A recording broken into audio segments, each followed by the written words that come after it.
When you start to realize that there is nothing left to prove. There's nothing left to conquer. There is no reason to defend.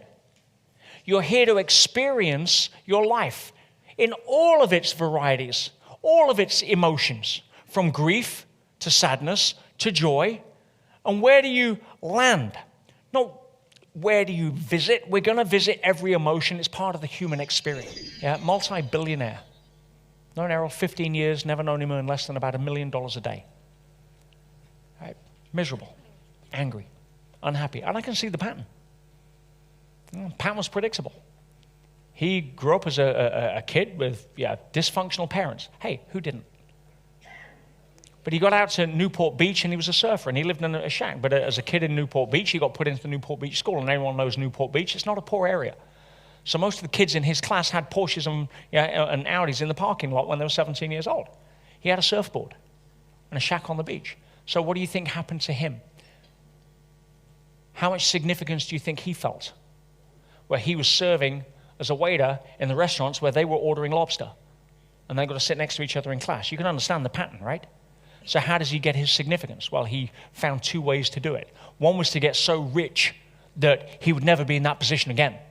The other way was to be able to get physically strong and beat people up and win fights and become a black belt. He actually got 2 black belts, and his instructor stopped teaching him because he wanted to use it to be able to beat other people, not because he was just a nasty person, because how he expressed himself to restore significance was one way that he could finally feel good about himself. It's an adaptation, not who he is. And a lot of the time we forget, ladies and gentlemen, there is a huge difference between a person and a person's behavior. A lot of the time we judge the two to be the same, and they're not. There, for the grace of God, go I. So Errol himself mastered the art of business, but wasn't really a nice guy when it came to who you'd want to emulate. And as a result, got to the top of Success Mountain and became the richest man in the graveyard. Not a place I want to go, unfortunately. So the context around that is why are we doing what we're doing? What are we trying to really get here? What are the patterns that are running? How can we get rid of a lot of that BS, shift the context, and be able to have a life that we want now, and then we're free to go enjoy collecting toys along the way. But for Errol, all I could see him do was make enough money to buy enough decorations to make his prison look nicer. How many of us are doing the same? Some of you are chasing enough money to put more decorations in your prison. It's far easier to unlock the door and walk out. We're going to be doing a lot more on that this afternoon, I can promise you. Okay, we've been sitting too long. Everybody stand up for me for 1 second. I want you to reach up, up, up, up, up, up, up. There we are. Plug the fingers into the sky. See if you can get on your toes, see how your balance is. There we go. Oh, a little few inches taller here. Excellent. Back on our feet, lean over to one side. Give me a stretch. Go, oh. The side, go, yay. Oh, cool. You can do better than that. Right. Reach forward. Touch the toes if you can. Nice and gently. Some of you, that's not going to happen. Okay, gently back up. Arms back up. Reach behind you. Touch the floor. There we go. Okay, shake it out, shake it out, shake it out. Arms out like a zombie. Turn to your left. Grab a pair of shoulders. And let's wake them up, wake them up, wake them up. Okay, let's get some blood flowing here, guys. I feel good. I knew that I wouldn't.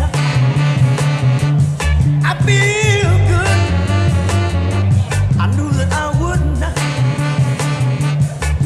So good. So good. I got you. Oh, come on. Really wake him up. I feel nice. Okay, switch. Sugar and spice. Pay them back. Pay them back. Nice. Like sugar and spice. So nice. So nice. I got you. Alrighty, give him a thank you high five. When I hold you. Grab grab a seat. Grab a seat. Now, pick up your workbooks, pick up your pens. Turn to page 9. And at the top, I want you to have your own conversation with yourself about what have you learned about yourself today so far. What's one insight or two insights or a major insight that you've learned about you based on what we've covered so far this morning? See what we got.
Okay, pens down, pens down. How many people learned something about themselves today? I've got news for you. We're just getting started. We are just getting started, I can promise. Okay, who'd like to share something learned today? Yes, down at the front table here. What's your name? Where are you from? It's working. My name is Christian. I'm from Brazil. Christian from Brazil, ladies and gentlemen. And Christian, what did you learn? Not about business, not about strategies, not about cash flow. What did you learn about you today? That I'm on the path, ongoing path of self-discovery and acceptance of who I am, really, down to the core. And I'm starting to attract situations that I can express my full potential because I've been drifting through life with the brakes on, not accepting, rejecting, denying who I really am. Not anymore. I'm in a discovery process, and the acceptance stage, not state, stage. And stop attracting situations that I cannot fulfill my potential because it's not wanted. That's okay. Moving on. That's it. Awesome. Give him a hand. Thank you. And what I love about that language pattern at the end, stop attracting situations. Right? We all realize that where we are right now in Earth School, we're getting the exact lesson that we need. And if we don't pass the exam to move to the next level, we have to resit the exam. How many people feel they've been at the same exam for a while? It's not going to be mastered by trying to memorize the right answer. It's going to be memorized by showing up and demonstrating you are the answer. And that's where we're heading today. Beautiful. Somebody else? Yes, down here. What did you learn about yourself? Or who are you? Where are you from? How you doing, everybody? I'm Matthew from Toronto, Canada. Matthew from Toronto, Canada, ladies and gentlemen. All right, guys. So I wonder if maybe everyone's sharing a similar pattern to this with my financial block. And I feel like there's a hidden reason as to why I ignore my finances so much. And it's rooted in me not valuing myself at a high enough level. And there's this loop that I'm running, this pattern of identifying my self-worth with my net worth. And because I don't have a high enough focus or a high enough achievement of my finances, I don't feel valuable. And it's like I'm running this pattern, and I know that I've been running this pattern for a long time. And it's fueling itself. And I know that I need to let go of that to separate the two. Because then once my once my self-worth, once I reach like my own value, that'll look after that other thing, and then I can start spiraling upwards instead of downwards. But anyway, so that's why I'm here. Outstanding. Give him a hand. See?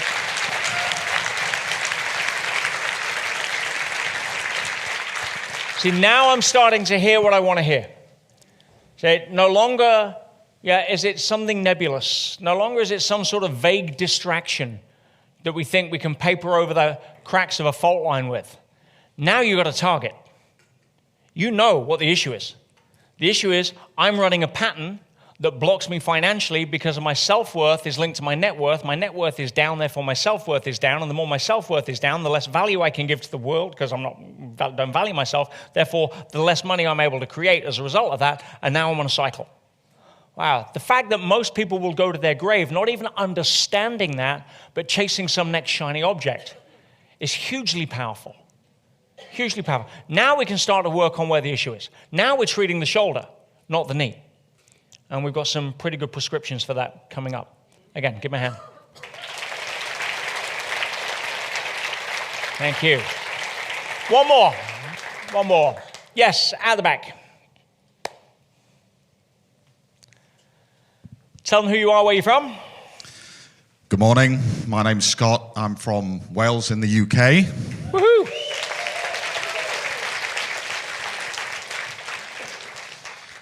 Really what I wanted to share. I came here looking for more and looking for some sort of purpose, looking for answers. I think as a lot of us can really relate to. And I've sat here this morning and I've been here over the previous few days and I'm having a really profound time. And for me, I've learnt that I'm living my true life more fully than I believed.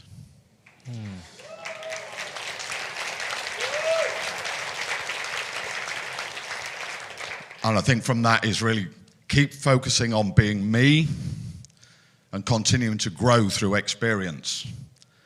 And as Peter always says, ask better questions.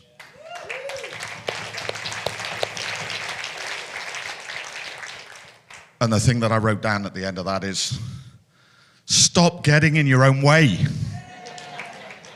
Step aside, let things happen, and enjoy your life. That's it. Outstanding. Thank you, Scott. Give me a hand. We're going to go to the live stream shortly. When I'll take someone from the live stream as well. I'll give you guys a second to pick something out. But let me just jump on what Scott was saying there. If I was to share with you a concept, an idea, feel free to take it on or not. I'm not here to impose. But one of the states that most people spend their life actively seeking is the state of joy. Would you agree? And again, we're using words, labels, mind labels, to try to articulate, conceptualize something so that we can understand it. But they're just words. And if I say, oh, wow, look at the light. It's not a light. It's what we call a light. It's a label. But when we use labels, words, we need to remind ourselves that the map is not the territory. It's simply the map that we're using to try to describe the territory. The territory is experiential. We put words to it so we can put it on a map so we can get a feel for where we are in relation to it. But if we take the word joy, which is map language, if I was to turn around and say, joy is your natural state for absolutely no reason, that would probably contradict some of your models of the world. Many of you constructed your entire life around obstacles to joy. And when I get over those obstacles, enough money, a better body, no stress, blah, blah, fill in the blank, then I'll finally get there. But your natural state is joy. Why? Because you were born. That's it. Yeah, but I was born to two sucky parents. Amazing. You're going to find out later why that was probably a gift. And the only thing that you've been constructing obstacles around is your story as to why you were born with two sucky parents. But joy is your natural state. Why? Because you won an incredible race. If we just look through the physical eyes before we get to quantum later on. In an act of incredible union, which I'm sure had its basis in love, regardless of the other stories some of us tell ourselves, then 400 million permutations started a battle, swimming in the dark, uphill. And one of them arrived at the goal, followed by a few others, most likely. That in itself, against the odds. 400 million and maybe a handful. But guess what? There's no door. I've arrived, here I am, and where do I knock? We don't know, there is no door, there's no opening. And in proof, one particular moment, a magical moment, one of them is let in. Still no door. But it suddenly appears inside. The others can't get in. The one that was let in didn't get in because it was knocking loudest. It's almost like it was chosen by the egg in the first place. 9 months later, guess what? You show up. You were born the winner of the greatest race in history. You came out with something way more rare and way more valuable than an Olympic gold medal. The ability to be here. As the Buddha said, rare is it to be born a human. You could have been an earwig in Cambodia. Hey, I'm not judging earwigs. They might not even live in Cambodia. I don't know. But the fact is, you were born you. You came here. You made it. And you spend the rest of your life hiding that medal. Convincing yourself you didn't win. Thinking that you've got to win a dozen other races in order to put the medal back on. You follow me? When you start to realize that there is nothing left to prove. There's nothing left to conquer. There is no reason to defend.